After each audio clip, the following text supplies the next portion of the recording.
Thanks for joining us for CBN News Today. I'm Charlene Aaron. And I'm Efrem Graham. We are learning more about the ISIS terror threat as leaders begin to debate the president's plan to target the group.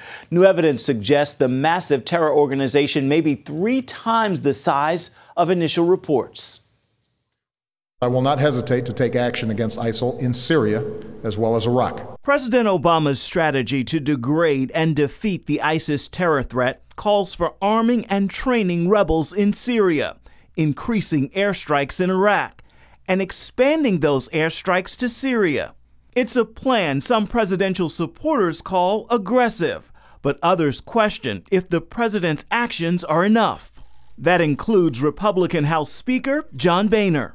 An F-16 is not a strategy, and airstrikes alone will not accomplish what we're trying to accomplish. Somebody's boots have to be on the ground. Boehner's reaction comes as new CIA intelligence reveals the size and scope of ISIS is more massive than previous reports of just 10,000. It's now estimated the terror organization can muster as many as 20,000 to more than 31,000 fighters across Iraq and Syria. With an enemy that large, the head of the House Intelligence Committee says it could take more than a decade to defeat ISIS.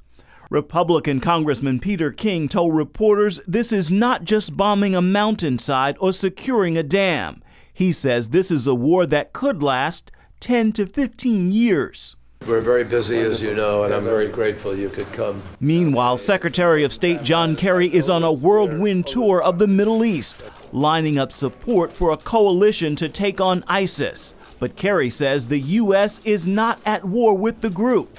He calls the fight a significant counterterrorism operation. This is a moment for all decent countries to come together and stand up and say to the world that we've had enough of these individual groups